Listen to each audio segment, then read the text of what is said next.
안녕하세요. 트렌드 코리아 톡톡 진행을 맡은 노무아입니다.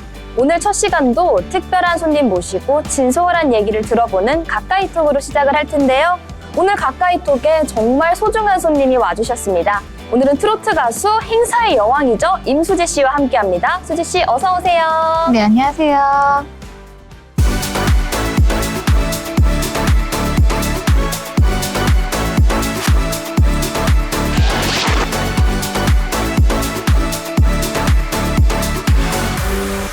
네, 오늘은 행사의 여왕이라는 별명을 갖고 계신 수지 씨를 모셔봤습니다. 그 전에 먼저 여쭤보고 싶은 게 있는데 수지 씨, 혹시 시청자분들께 간단하게 자기소개 부탁드려도 될까요? 네, 안녕하세요. 저는 트로트 가수로 활발하게 활동 중인 임수지 인사드리겠습니다. 어서 오세요. 반갑습니다. 정말 신기한 게 요즘 확실히 트로트가 대세인 것 같긴 합니다. 저희 가까이톡에도 정말 많은 트로트 가수분들이 와주시고 계신데요. 저는 오늘 수지 씨에게 뭔가 신선한 특별함을 느끼고 있습니다. 제가 느끼는 감정이 뭔지는 저희 이제 좀 차차 풀어가 보도록 하고, 제가 수지 씨에게 여쭤보고 싶은 거는 혹시 트로트라는 장르를 좋아하게 된 계기가 있으실까요?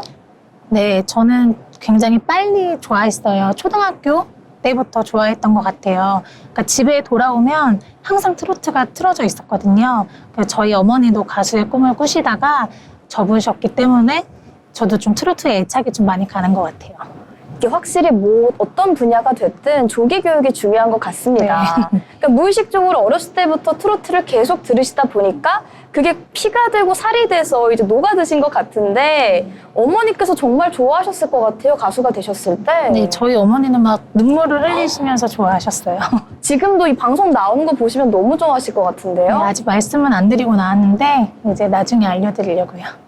오늘 되게 방송에서 잘 해주고 계신데 방송 첫 데뷔를 영상으로 보여드린다면 수지 씨 어머니도 너무 기뻐하실 것 같습니다. 네. 조금 이따가 어머니께 영상 편지 간단히 부탁드려도 될까요? 이따 준비할 시간은 드릴게요. 네. 네, 마음의 준비 되셨을 거라 생각을 하고 계속해서 수지 씨에게 다음 질문 이어가 보려고 하는데요. 트로트는 이렇게 어머니의 영향으로 어렸을 때부터 좋아하게 됐다 이렇게 하셨는데 제가 또 신기한 점이 그럼 제일 좋아하는 가수도 트로트 가수일까요? 아니면 맞아요. 트로트 가수예요. 어떤 분 좋아하시나요? 저는 강문경 가수를 가장 좋아해요. 그러니까 그 노래를 들으면 되게 막 마음이 막 좀 막 그런 부분이 있어서 가장 좋아합니다. 아, 혹시 그 강문경 가수의 곡 중에서 제일 좋아하는 곡이 있으실까요? 아버지의 강이요. 아버지의 간. 네. 아버지의 간. 강, 저 방금 뭐라고 들었냐면 아버지의 간염이라고 듣고 너무 아픈 사연이 있는 곡인데 이걸 어떻게 진행해야 되나 싶었는데 아버지의 간. 네. 슬픈 노래예요. 약간 제목부터 좀 슬픈 네, 느낌이 맞아요. 들긴 합니다. 혹시 그럼 수지 씨 이따가 제가 노래도 한 소절 부탁드리고 싶은데 이 곡을 부르실 건가요? 아니면 아니요. 제가 행사에서 가장 많이 하는 노래 들려드릴게요. 안 그래도 행사의 여왕이라는 별명이 있으셔서 그런지 조금 이따 이제 수지 씨가 행사에서 어떤 곡을 제일 잘 부르신지 들어볼 기회 있을 것 같습니다. 또 궁금한 점이 우리 수지 씨가 굉장히 화려한 수상 이력을 갖고 계시더라고요. 처음에 네. 가요제에서 수상을 하신 걸로 아는데 네. 그 가요제는 좀 어떻게 나가게 되셨나요? 저는 가요제 생각은 안 하고 있다가 주변 지인들이 한번 나가보라고 해서 이제 그때 그냥 재미삼아 처음에는 했는데 어쩌다 보니 이제 대상을 타게 되고 좋은 결과가 있었던 것 같아요. 그러니까 정확히 말하면 정신 차려보니 어느 날 가수가 돼 있었다. 어쩌다 보니 스타가 됐다. 이런 말씀이신 것 같은데 이래서 재능이 있는 분들이 정말 무서운 것 같습니다. 그럼 궁금한 게 수지 씨, 트로트 가수는 초등학교 때 되고 싶다고 하셨잖아요. 네. 그럼 수지 씨가 좀 노래를 잘한다는 건 언제 처음 알게 되셨나요? 저는 지금도 잘한다고 생각을 안 해요. 아, 너무 겸손이 심하신 아니요. 것 같은데. 저는 한참 또 노력을 하고 지금 연습을 하고 또 이제 제가 느끼기에는 한참 부족한 것 같아서 항상 또 열심히 노력하고 있습니다. 제가 아까 수지 씨에게 좀 묘한 느낌이 든다고 말씀을 드렸는데 그게 그건 것 같습니다. 외모는 보시는 것처럼 엄청 세련되고 굉장히 도도한 느낌이신데 말씀 한마디마다 너무 겸손하고 참한 그런 느낌이 느껴지셔서 지금까지는 본 적 없는 트로트계의 새로운 캐릭터가 나타난 것 같다 이런 생각이 드는 것 같습니다. 그럼 좀 궁금한 게 수지 씨, 이쯤에서 노래를 한 소절 들어보고 싶은데요. 행사의 여왕이라고 하신 만큼 행사에서 제일 자신 있었던 반응이 좋았던 곡 뭐였는지 딱 한 소절만 부탁드려도 될까요? 네. 시작할까요? 곡 소개 먼저 해주시고 이런 곡이고 이 소절 불러드리겠습니다 해주시면 될 것 같아요. 네, 가수 진성 가수님 노래고요. 제목은 못난 놈이라는 노래. 제가 행사에서 가장 많이 부르는 노래 들려드리겠습니다. 네, 시작해주세요. 남 속이고 사는 게 그리 좋더냐. 두 달인 뻗고 잘 자니 자식 낳았다고 미역국 드신 애미 생각나지도 않더냐. 감사합니다. 아니, MR이 없는 상태에서 이렇게 자연스럽게 부르기가 사실 쉬운 일이 아니거든요. 근데 너무 잘 불러주셔서 저희 트렌드 코리아 톡톡에 오시는 분들은 대체적으로 좀 거짓말을 잘 하시는 것 같습니다. 다 오셔가지고 저는 노래 못해요. 저는 그 정도 실력자가 아니에요 라고 하시는데 이런 분위기에서 이런 소절을 뽑아내는 게 정말 쉽지 않은 일인데 제가 이렇게 1열에서 이렇게 귀한 노래를 들어도 되는지 모르겠습니다. 우리 수지 씨의 노래까지 다 들었고요. 궁금한 점이 있는데 왜 이 노래를 행사에서 제일 좋아하시나요? 아무래도 반응이 제일 좋았나요? 아니요. 저희 어머니 추천이에요. 저희 어머니가 곡 선정을 항상 해주세요. 그러니까 뭐 매번 이런 행사에는 이런 노래를 불러라. 그리고 체육대회 같은 거 있으면 또 이런 노래를 해라. 하고 이제 제가 매번 전화해서 물어보기도 하고. 네, 그렇습니다. 그럼 거의 어머니께서 기획사 사장이자 매니저이자 여러 가지 롤을 담당을 해주신 것 같은데 맞을까요? 네, 거의 맞아요. 곡까지 정해주시는 걸 보니까 제가 봤을 땐 어머니께서 못다 이룬 꿈을 이제 수지 씨를 통해서 대신 이끌어가는 그런 느낌을 받고 계신 것 같습니다. 근데 이쯤에서 좀 기습 질문을 드려야 할 게 그렇다면 어머니께서는 수지 씨의 가수 활동을 언제까지 응원하시나요? 쭉 이어나가게 응원하시는지 아니면 어머니 때 그런 얘기를 종종 하시잖아요. 너도 결혼할 때가 되지 않았니? 저희 엄마 맨날 저한테 그러시거든요. 왜냐면 여러분 제가 사실 저의 좀 작은 사소한 정보를 말씀드리자면 대학을 졸업하고 대학을 또 갔습니다. 굉장히 어쩌다 보니 가방끈만 길어지는 상황인데 엄마 이제 저한테 졸업은 언제 할 거니? 너 결혼은 언제 할 거니? 이런 얘기 종종 하시거든요. 수지 씨 어머니께서도 그런 얘기를 하시는지 좀 궁금한데요? 저희 어머니는 안 그러세요. 결혼은 그냥 노래랑 결혼했다고 생각해라. 그리고 굳이 결혼을 하지 않아도 아이를 낳지 않고 그냥 너의 꿈을 펼쳐라라고 말씀을 항상 해주십니다. 진정한 기획사 사장님의 마인드신 것 같습니다. 네. 이제 딸의 재능을 알아보고 딸이 다른 현실적인 그런 거에 거리끼지 않고 마음껏 꿈을 펼치길 원하시는 그런 어머니신 것 같은데 어머니의 마음이 느껴져서 저도 너무 감동적인 것 같습니다. 그럼 수지 씨는 나는 노래와 결혼했다. 나는 트로트와 결혼했다. 이런 마인드신 거죠? 네, 맞아요. 이런 마인드가 있기 때문에 활동한 지 얼마 안 돼서 이제 바로 행사의 여왕이 되실 수 있었던 것 같습니다. 수지 씨가 또 궁금한 점이 앞으로의 활동 계획은 어떤 방향으로 하고 싶으신가요? 네, 저는 이제 열심히 노래 연습을 더 많이 하고 활동을 많이 해서 좀 유명한 가수가 되고 싶고 그리고 욕심이 점점 많아지는 것 같아요. 악기도 배우고 싶고 또 작곡도 하고 싶고 작사도 하고 싶고 너무 많아서 이 정도까지만. 근데 정말 욕심도 많으시고 열정도 많으셔가지고 수지 씨가 나중에 어디까지 성장하실지 정말 궁금해집니다.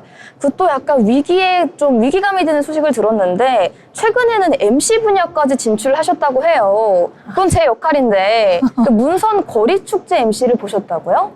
네, 이번에 정말 영광스럽게도 제가 이번에 임진강 가요제 MC를 보게 됐어요. 그래서 너무 뜻깊었던 시간이었던 것 같습니다. 근데 궁금한 게 MC를 볼 때랑 노래를 할 때랑 느낌이 좀 다르신가요? 좀 떨리는 느낌이 반대일 것 같은데 궁금합니다. 저는 똑같은 것 같아요. 아직은 그렇게 막 그 둘의 차이가 느껴지지는 않는다 네, 이런 느껴지지는 말씀이실까요? 않아요. 항상 열심히 해야 된다는 그런 생각 때문에 막 어떤 분야에서 막 떨리지 않고 떨리고 이런 건 없고 항상 그냥 처음부터 끝까지 긴장을 항상 하고 있는 것 같아요. 어떻게든 뭘 시켜도 담담한 마음가짐으로 해내는 그런 수지 씨인 것 같습니다. 덕분에 저도 덩달아서 저의 자리에 위기감을 느끼고 있는데요. 저도 수지 씨 본받아서 뭘 시키셔도 열심히 하는 그런 마인드를 장착하도록 하겠습니다. 감독님 듣고 계시죠? 네, 이렇게 수지 씨와 즐거운 대화 이어나가 보고 있는데요. 제가 아까 어머니께 영상 편지 부탁드린다 이런 말씀을 드렸는데 아마 이 방송을 보고 계실 수지 씨의 어머니이자 기획사 사장님이시자 매니저이자 또 어쩌면 가장 팬의 역할까지 하고 계시는 어머니께 영상 편지 짧게 부탁드리겠습니다. 네, 좀 민망하지만 저희 어머니께 엄마의 못다 이룬 꿈을 내가 꼭 들어드릴게요. 열심히 기도해 주시고 항상 응원해 주세요. 고맙습니다. 어머니께서 무명 가수 생활을 하다 접으시고 그 꿈을 간직하셨을 것 같은데 이렇게 예쁜 딸을 낳아서 딸이 꿈을 이루는 이런 모습 지켜가고 계시니까 정말 기쁠 것 같습니다. 수지 씨에게 또 궁금한 게 제가 이제 앞으로의 계획을 여쭤봤는데 저 유명한 가수가 돼서 활발히 활동을 하고 싶다 이런 얘기를 해주셨잖아요. 네. 궁금한 게 그러면 트로트 장르만 하고 싶으신지 아니면 트로트와 뭔가를 결합해서 하고 싶다든지 이런 구체적인 꿈도 있으실까요? 지금은 트로트인 것 같아요. 그러니까 트로트를 워낙에 좋아하다 보니까 그러니까 제 어플에는 전부 다 트로트밖에 없어요. 그 음악 플레이리스트도 네, 전부 다 트로트밖에 없는데 그러니까 나중에 이제 탄탄해지고 또 열심히 하다 보면 또 다른 분야가 또 생각이 날지는 모르지만 지금은 트로트입니다. 한우물을 파는 대표적인 예시를 우리 수지 씨가 보여주고 계신 것 같습니다. 좀 사실 이런 자세가 굉장히 중요하다고 생각을 하는 게 여러 개를 잘하는 것도 중요하지만 사실 조금 더 근본이 있는 그런 길을 걸어가려면 자기만의 확실한 영역을 잡는 게 굉장히 중요하잖아요. 그런 좋은 마인드를 우리 수지 씨가 보여주고 계신 것 같습니다. 또 궁금한 점이 악기도 배우고 싶다고 하셨는데 어떤 악기에 관심이 있으신가요? 저는 색소폰을 한번 불어보고 싶어요. 그래서 그 제가 좋아하는 노래를 한 곡을 멋지게 연주를 하는 게 제 꼭 소원입니다. 꼭 그럼 연주하고 싶은 곡이 있으실까요? 색소폰으로? 예, 아버지의 강이요. 아, 강문경 가수님의 아버지의 강. 그러니까 결국 수지 씨와의 모든 대화가 트로트로 이렇게 이어지는 느낌을 받습니다. 트로트를 시작하게 된 계기, 이제 어머니의 꿈이었고요. 이제 가장 좋아하는 곡은 강문경 가수님의 아버지의 강. 새로운 악기를 배우고 싶지만 그 악기를 통해서 부르고 싶은 노래 역시 트로트인 아버지의 강. 네, 맞아요. 이렇게 수지 씨라는 사람 안쪽에는 트로트라는 강한 그런 집념이 있는 것 같아서 저도 그 열정에 너무 좋은 기운 받아가고 있는 것 같습니다. 그렇다면 수지 씨에게 궁금한 점이 나중에 혹시 행사 MC를 보면서 동시에 거기서 노래도 부르는 모습을 한번 상상해봐도 될까요? 네. 네. 거의 요즘에 이런 말을 원맨쇼라고 하죠. 노래도 혼자 하시고 나중에 색소폰도 혼자 부시고 행사 진행까지 혼자 하시는 모습이 내가 느껴져서 약간 위기감을 갖고 좀 더 열심히 해야겠다는 생각이 들고 있습니다. 수지 씨께 궁금한 점이 이제 행사를 돌아다닐 때 이럴 때 가장 기분이 좋다. 이런 게 있을까요? 어떤 반응이 있을 때 난 가장 행복하다. 아무래도 행사니만큼 모든 분들이 호응이 가장 중요한 것 같아요. 그러니까 춤도 막 같이 춰주시고 막 같이 노래도 따라 불러주시고 그러니까 그런 게 있어야 또 박수도 많이 쳐주시고 그래야 좀 행사할 때 힘이 나는 것 같습니다. 아무래도 무대에 섰을 때 그 환호를 받는 모습에서 엄청난 에너지를 느끼실 것 같아요. 맞아요.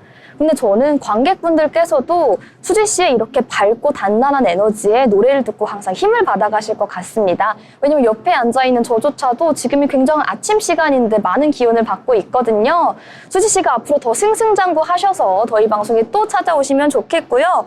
또 하나 궁금한 점이 행사의 여왕이라는 칭호를 얻게 되기까지 혹시 얼마나 시간이 걸리셨나요?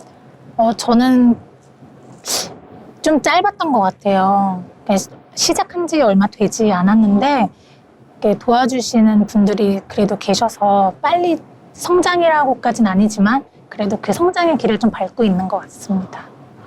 정말 인상 깊은 길을 계속 걸어오고 계신 것 같습니다. 그럼 마지막으로 수지 씨에게 이 방송을 보고 계실 시청자분들께 한마디 부탁드리고 싶은데요. 수지 씨가 오늘 방송은 처음이시라고 합니다. 놀라울 만큼 안정적으로 편안하게 얘기를 해주고 계신데 어머니에 의해서 우리 시청자 여러분들께도 자기 PR, 영상 평지 한 번만 부탁드릴게요. 네, 저 가수 수지입니다. 임수지로 활동을 하고 있고요. 항상 열심히 바른 자세로 트로트 열심히 노래 부르는 가수가 되도록 노력하겠습니다. 항상 예뻐해 주시고 꼭 많이 응원해 주세요. 고맙습니다. 지금 이걸 보고 계시는 행사 관계자님들께서도 우리 수지 씨에게 눈독 들이고 계실 것 같습니다. 노래부터 진행, 그리고 미래에는 색소폰까지 가능한 정말 다재다능한 인사인 수지 씨 모시고 오늘 함께 했었습니다. 서비스로 저까지 불러주시면 열심히 따라갈 테니까 저희 항상 열심히 지켜봐 주시고요. 이렇게 오늘 가까이톡 시간 수지 씨를 모시고 즐거운 대화 나눠봤습니다. 저희가 준비한 가까이톡 코너는 여기까지고요. 저희는 다음에 조금 더 즐거운 모습으로 만나보도록 하겠습니다. 수지 씨 다음에도 또 만나요. 안녕. 네, 감사합니다.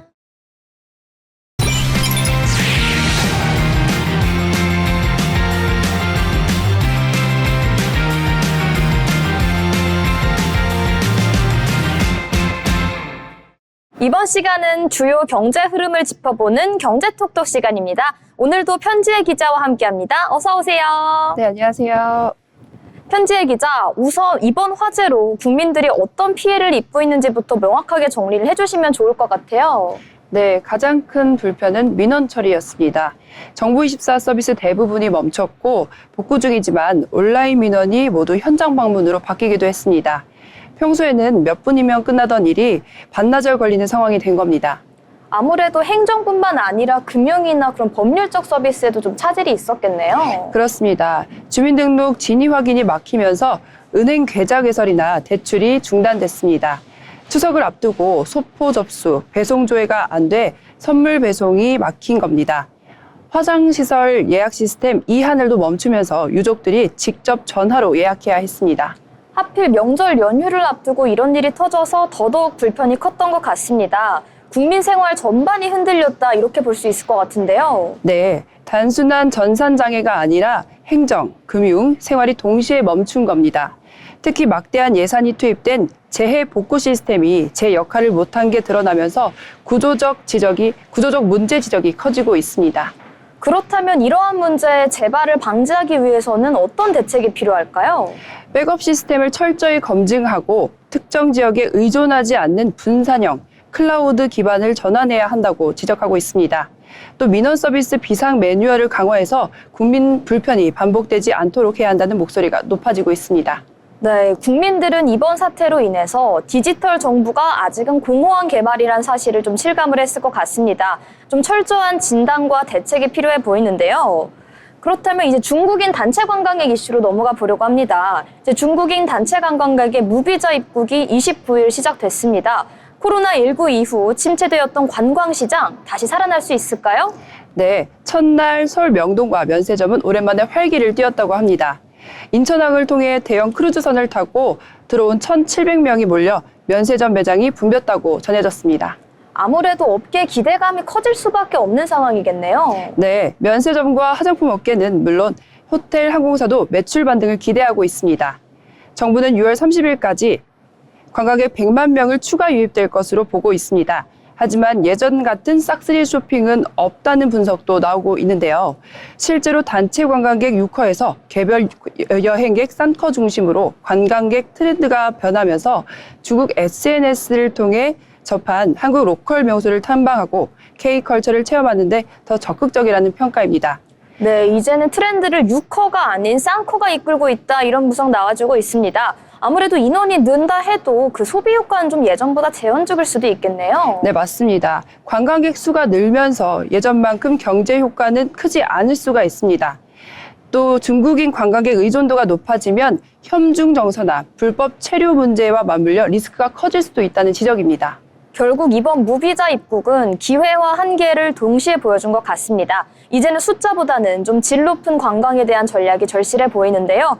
이어서 국민 메신저인 카카오톡 이슈로 넘어가 보도록 하겠습니다. 카카오톡이 15년 만에 대규모 업데이트를 했는데 반응은 긍정적이지 않습니다. 숏폼 콘텐츠가 도입되자 이제 학부모들부터 불안을 호소하고 있다고 하는데요. 네, 지난 23일부터 적용된 개편은 프로필 영역을 피드 형태로 바꾸고 지금이라는 탭에 숏폼 영상을 추가했습니다. 카카오는 이용 시간을 늘려 유튜브, 인스타와 경쟁하겠다는 전략인데요. 문제는 숏폼을 끌 수 있는 단순한 기능이 없다는 점입니다. 사실상 국민 메시지 앱으로 남녀노소 구분 없이 사용하고 있기 때문에 자녀와 연락하려는 부모들이 업데이트되면서 추가된 숏폼 노출을 막을 수가 없다며 걱정하고 있습니다. 학부모들의 걱정이 많은 상황이다 이렇게 얘기를 해주셨는데 혹시 학부모들이 반발하는 좀 구체적인 사례가 있을까요? 네, 초등학생 자녀를 둔 학부모는 연락하려면 카카오톡을 열어야 하는데 쇼폼이 뜬다며 불만을 토로했습니다. 고등학생 자녀 학부모는 한번 보기 시작하면 몇 시간씩 본다며 우려를 밝혔습니다. 카카오는 법정 대리인 확인 절차로 그 제한을 막을 수 있다고는 하지만 절차가 복잡하고 매년 갱신해야 해서 실효성이 낮다고 보고 있습니다. 네, 이 쇼폼에 대한 우려가 단순히 감정적인 게 아니라 이미 전문가들의 구체적인 경고까지 나온 상황이라고 합니다. 예, 그렇습니다. 전문가들은 쇼폼에 반복돼서 노출이 된다면 집중력이 저하가 되고 학습 방해가 되며 또 정신건강 악화로 이어질 수 있다고 우려하고 있습니다. 특히 중독 양상이 알코올과 마약과 비슷하다며 우울과 불안의 위험을 경고했습니다.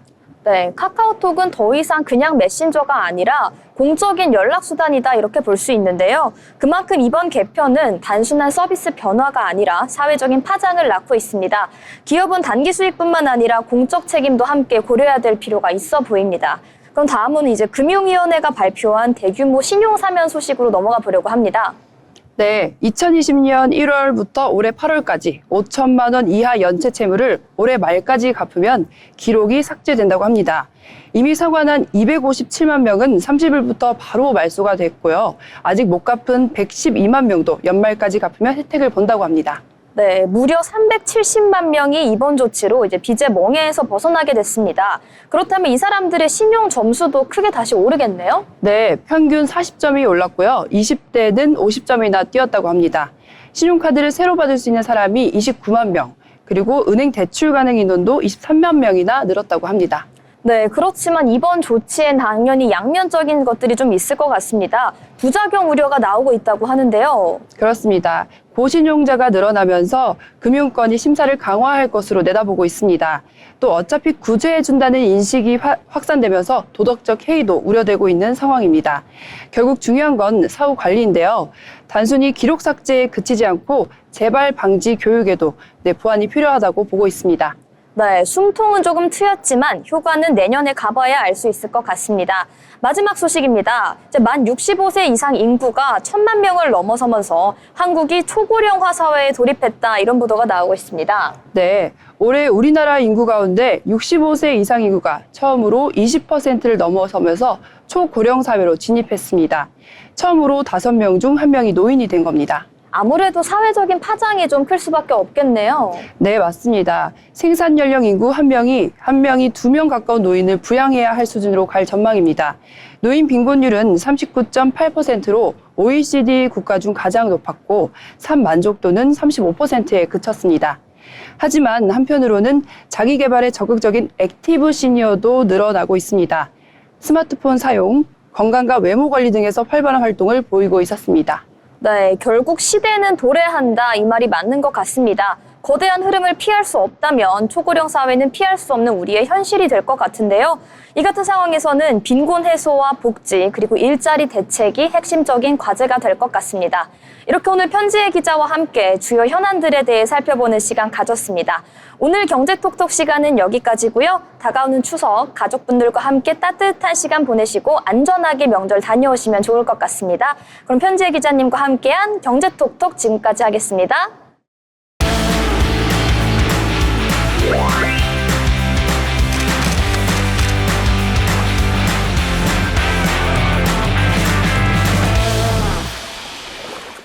네, 이번 시간은 전국의 축제, 맛집, 전시, 그리고 핫플레이스를 소개하는 어디 갈까 시간입니다. 오늘 어디 갈까 유지영 아나운서와 함께합니다. 어서 오세요. 지영 아나운서, 오늘은 어디로 떠나볼까요? 네, 오늘은 서울 강남구 유현공원으로 떠나볼 건데요. 이 소개드리기 앞서서 앵커님은 좋아하는 가을밤 풍경 있으신가요? 저는 낙엽이 막 쏟아지면서 시원한 바람이 불어오는 그런 풍경을 좋아합니다. 네, 맞습니다. 이 선선한 날씨가 기분을 한층 더 업시켜주는데요. 요즘 또 SNS에는 이문세의 가을이 오면이라는 노래가 참 많이 들리고도 합니다. 이 가을밤 하면 노래도 빠질 수가 없는데요. 그런 가을 감성 분위기 제대로 느낄 수 있는 축제가 준비되어 있습니다. 바로 2025 유현공원 가을축제, 유현의 밤을 소개해드립니다. 네, 이름만 들어도 정말 낭만이 듬뿍 느껴지는데요. 간단한 소개 부탁드릴게요. 네, 유련의 밤은 10월 11일 토요일 오전 11시부터 오후 8시까지 서울 강남구 유련공원 잔디공원 일대에서 진행이 됩니다. 입장은 무료라 부담 없이 즐기실 수 있고요. 온종일 체험과 공연이 이어집니다. 와, 축제를 하루 종일 즐길 수 있다니 그게 정말 좋은 점 같습니다. 하루 종일 열리는 축제인 만큼 더 다양한 행사들이 많이 준비되어 있을 것 같은데요. 네, 오전부터 저녁까지 알차게 프로그램이 채워져 있습니다. 총 6개의 주요 체험 프로그램으로 진행이 되는데요. 아이부터 어른까지 누구나 즐길 수 있는 체험 행사 프로그램들로 구성되어 있습니다. 설명을 들으니까 어떤 프로그램들인지 더 궁금해지는데 자세한 설명 부탁드릴게요. 네, 소개해 드릴게요. 먼저 오전 11시부터 오후 6시까지는 책과 함께 휴식할 수 있는 책 쉼터 상시 프로그램이 열립니다. 책 쉼터에서는 클레이 화분, 조화 액자, 바람개비 만들기 등 다양한 체험 프로그램이 마련되어 있습니다. 시민들이 자유롭게 책을 읽으면서 즐길 수 있는 공간이라 여유로운 잔디광장 일대를 즐길 수 있을 것 같습니다. 이어서 오후 2시부터 3시에는 아이들이 좋아할 야외 동화 구연이 진행이 됩니다. 백희나 작가의 장수탕 선녀님 동화구 프로그램이 진행이 되는데요. 예쁜 자연 풍경에서 동화 작가의 생생한 목소리로 펼쳐지는 구연 동화라서 이 아이들에게 인기가 참 많을 것 같습니다. 또 오후 2시부터 오후 6시까지는 아리수 와우카가 운영이 됩니다.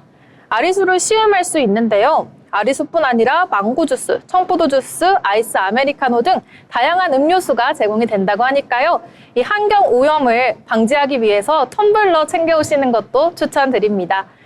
또 시음을 원하는 분들에 한해서 이 서울 수도와 물의 소중함을 직접 체험할 수 있고 또 교육적인 의미 때문에 아이들의 호기심 또한 자극이 될 것 같습니다.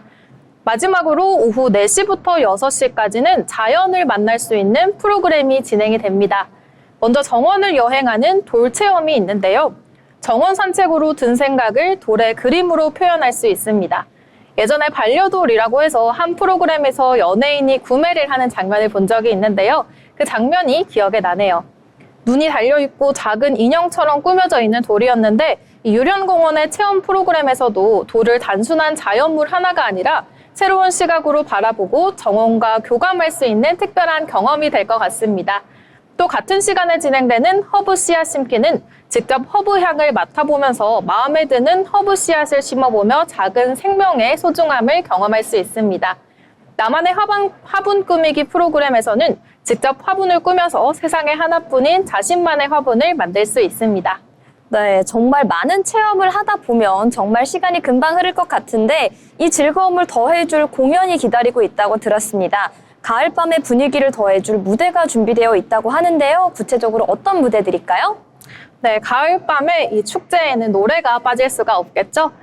나세진의 마술쇼, 샹송제이의 샹송, 김지훈의 크로스오버, 그리고 이병욱과 린의 대중음악까지 정말 다양한 공연 프로그램이 진행이 됩니다. 저녁 감성을 선사할 공연이 펼쳐지는데요.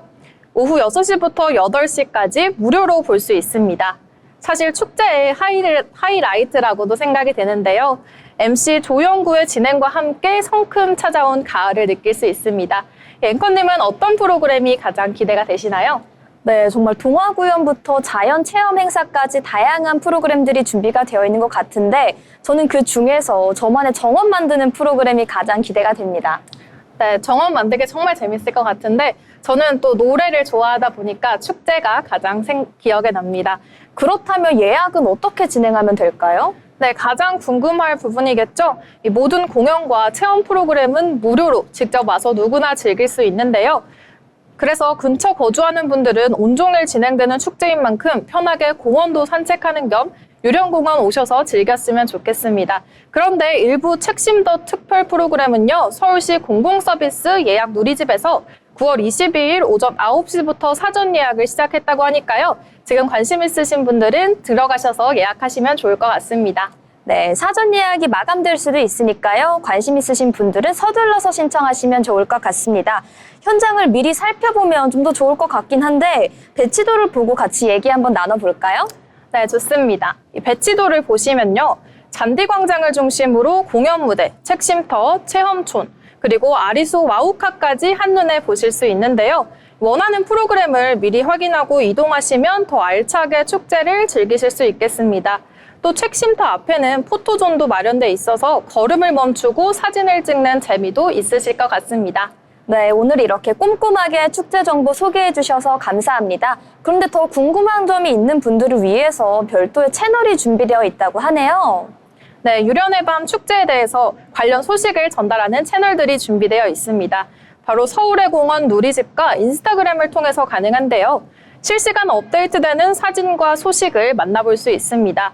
앞으로 열릴 서울대 공원 다른 계절별 행사 일정도 미리 확인할 수가 있다고 하는데요. 여러분 모두 10월 11일 토요일 유령공원 일원에서 유련의 밤 재미나게 즐기시기 바랍니다. 네, 오늘은 이렇게 올가을 유련공원에서 이루어지는 축제를 소개해 드렸습니다.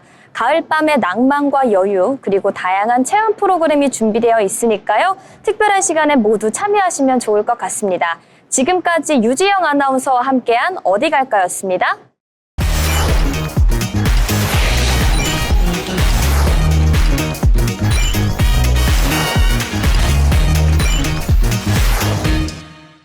네, 이번 시간은 대한민국의 부동산 시장을 집중 조명해보는 마켓 트렌드 시간입니다. 오늘도 소라영 아나운서와 함께합니다. 어서 오세요. 안녕하세요.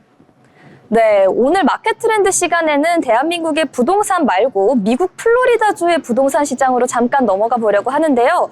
라영 아나운서, 오늘 젊은 사람들 사이에서 이제 플로리다가 신흥 부촌으로 떠오르고 있다고 합니다. 네, 맞습니다. 사실 플로리다는 원래 은퇴한 부자들의 휴양지로 유명했죠.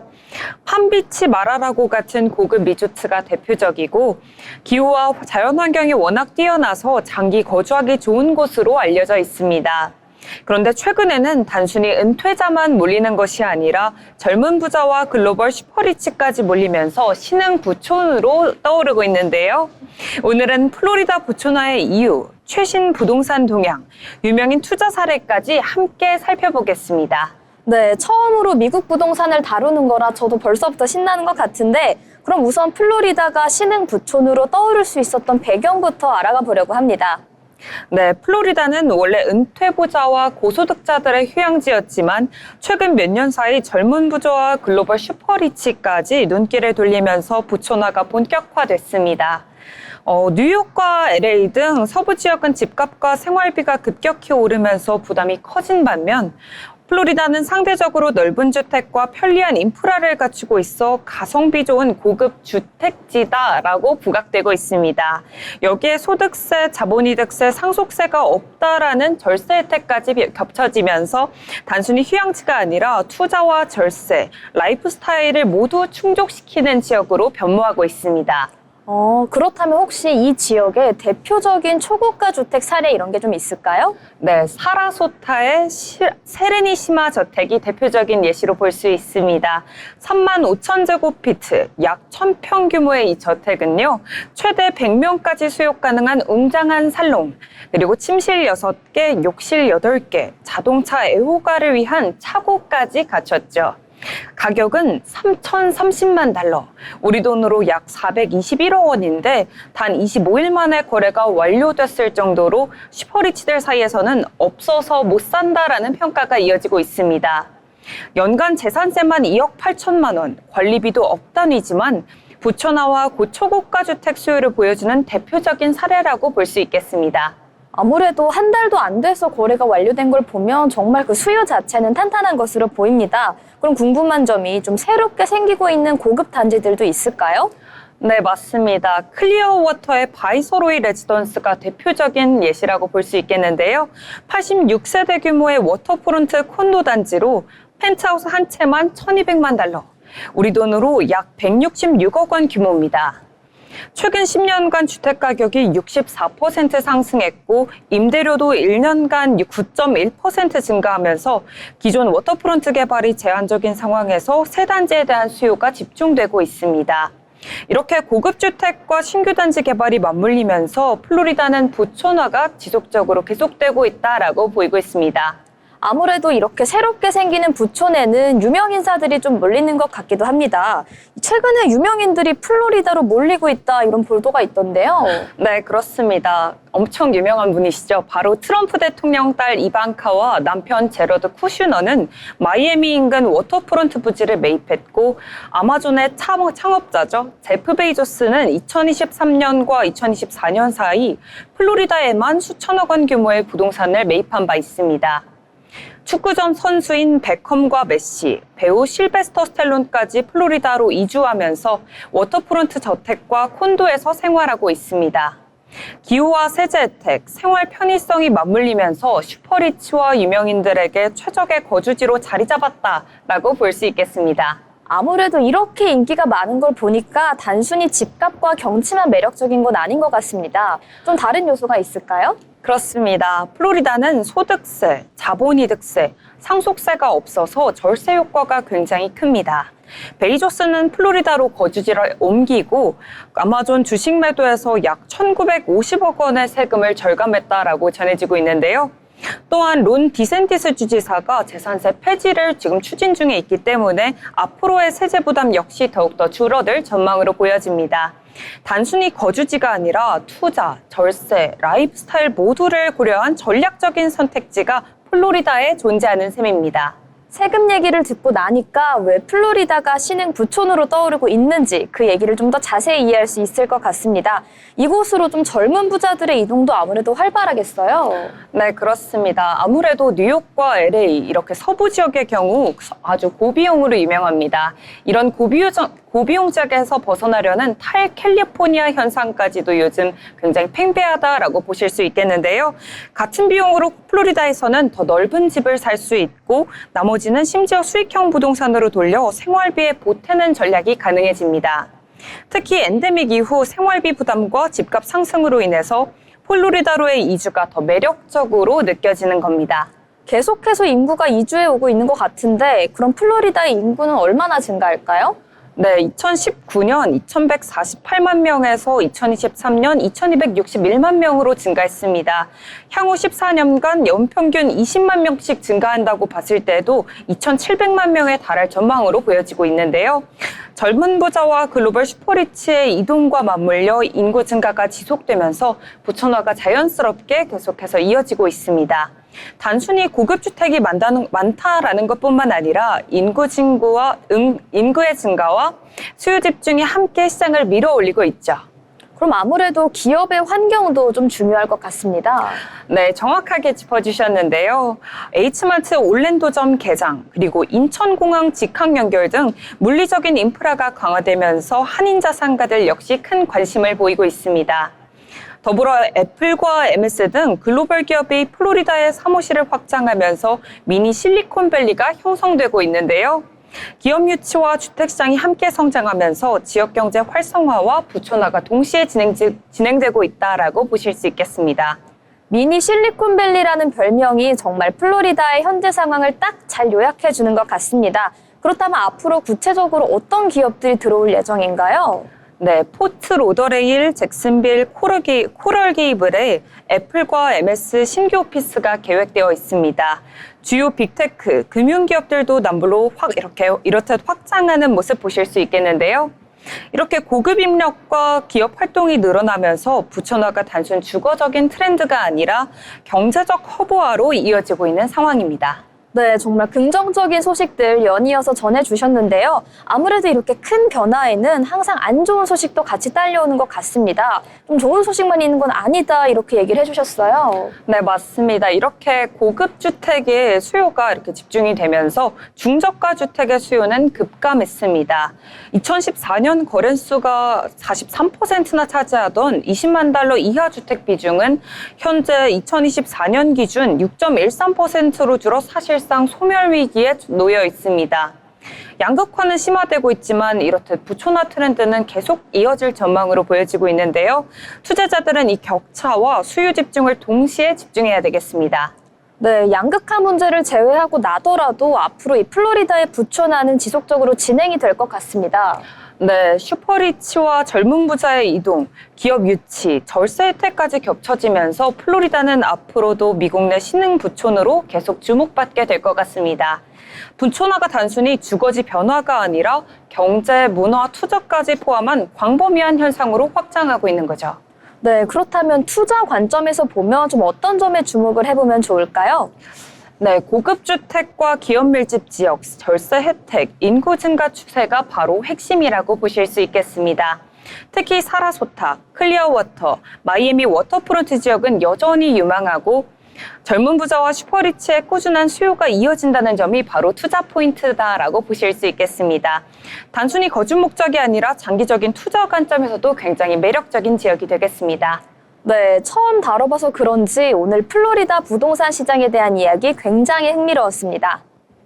네, 맞습니다. 단순히 휴양지가 아니라 투자, 절세, 라이프 스타일 모두 고려한 전략적인 부촌으로 변화하고 있는 모습 보실 수 있었을 텐데요.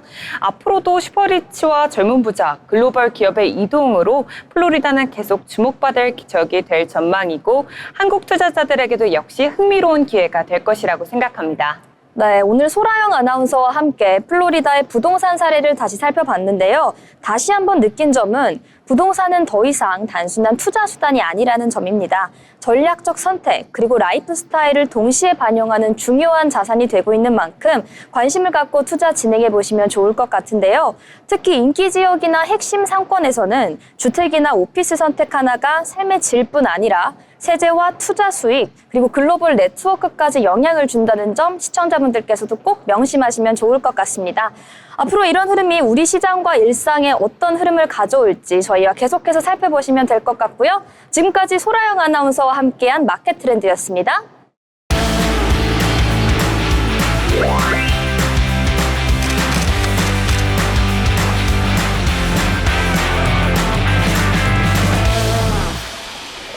전국의 축제와 맛집, 핫플레이스를 소개하는 어디 갈까 시간입니다. 오늘은 전승현 아나운서와 함께합니다. 승현 아나운서 어서 오세요. 안녕하세요. 승현 아나운서 오늘은 어디로 떠나볼까요? 네, 오늘은 가을밤의 로맨스와 화려한 빛의 향연을 동시에 느낄 수 있는 곳, 진주 남강 유등축제로 떠나보겠습니다. 네, 남강 일대에서 열리는 이 축제에서는 수천 개의 유등이 강위를 반짝이며 잔잔한 물결과 선선한 바람, 그리고 길거리 음식 냄새까지 오감으로 즐길 수 있습니다. 와, 사진을 보니까 벌써부터 설레는 감정이 막 드는데요. 너무 가보고 싶습니다. 네, 맞습니다. 빛이 반짝이는 현장으로 가면 마음까지 따뜻해집니다. 강위의 유등과 선선한 가을바람, 축제의 달콤한 향기까지 느끼며 즐길 수 있습니다. 네, 진주 남강 유등축제 이름만 들어도 너무 기대가 되는데요. 그럼 어떤 축제인지 지금부터 자세히 설명해 주세요.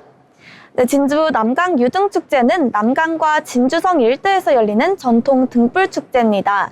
임진왜란 당시에 진주성 전투에서 군사들이 신호와 소통수단으로 유등을 띄우던 전통이 지금은 평화와 안녕을 기원하는 축제로 이어졌는데요. 매년 가을이면 수만 개의 유등이 강 위와 하늘을 동시에 밝히며 황홀한 풍경을 만들어냅니다. 네, 전통 등불뿐만 아니라 현대적 창작 등불 작품, 테마별 설치 미술도 함께 전시되어 규모와 화려함이 압도적입니다. 아이들과 함께라면 교육적 체험까지, 연인과 함께라면 낭만적인 분위기를, 친구와 함께라면 즐거운 사진 여행을 즐길 수 있습니다. 네, 정말 가족, 친구, 연인 그 누구와 함께해도 정말 즐거운 축제일 것 같은데요. 그럼 이 축제에 가면 혹시 직접 참여할 수 있는 체험도 있을까요? 네, 가장 인기 있는 체험은 소원 유등 띄우기입니다. 작은 등불에 소원을 적어 강물 위에 띄우면 흐르는 물과 함께 소원이 전해지는 듯한 느낌을 받을 수 있는데요. 네, 직접 손으로 유등을 띄우면 마음이 차분해지고 가을밤의 정취가 배가 됩니다. 또 전통 공연과 퍼레이드도 다양하게 열리는데요. 국악공연, 민속무용, 등불 퍼레이드 등 전통과 현대가 어우러진 무대를 가까이에서 감상할 수 있어 시청각 모두 즐거운 체험이 됩니다. 오, 직접 체험까지 할 수 있다니 정말 의미가 있는 축제일 것 같습니다.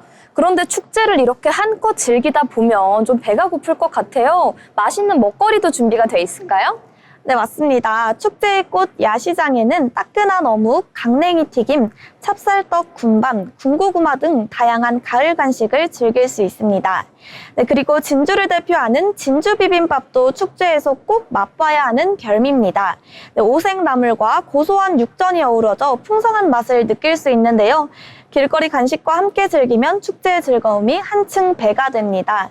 네, 강변 포토존과 체험존에서는 사진도 찍고 소원을 담은 유등을 띄우며 산책할 수 있어 한 번의 방문으로 다양한 체험을 모두 즐길 수 있습니다.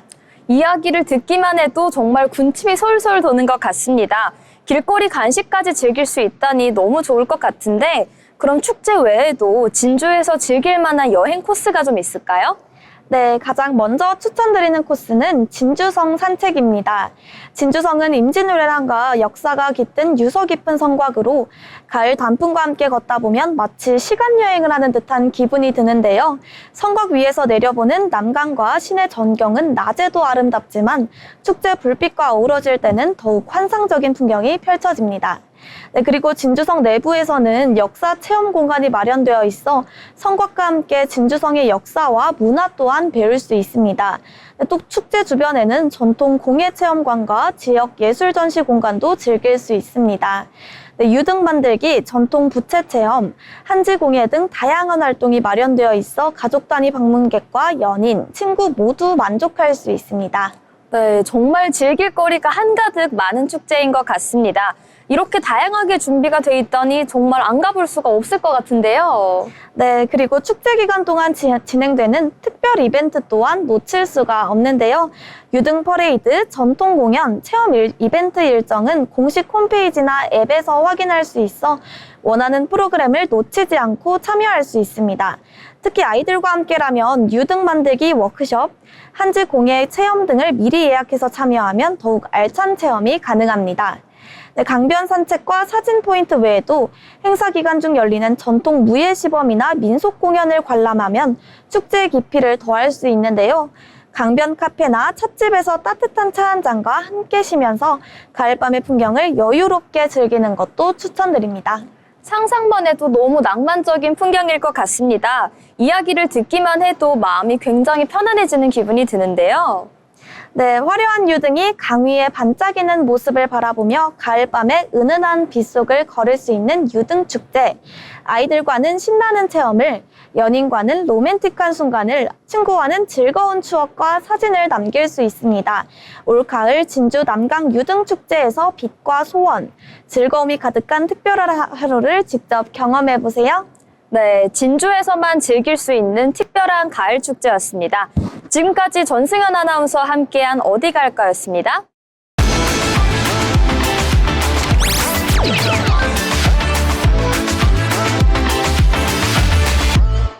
네, 트렌드 코리아 톡톡 오늘 저희가 준비한 소식은 여기까지입니다. 정말 축제부터 어디 놀러 가기 좋은 정보까지 연휴를 즐길 만한 알찬 소식들을 담아 보았는데요. 여러분 모두 저희와 함께 하시면서 행복한 연휴 즐기시면 좋겠습니다. 그럼 저희는 다음에 조금 더 알찬 방송으로 돌아오겠습니다. 감사합니다.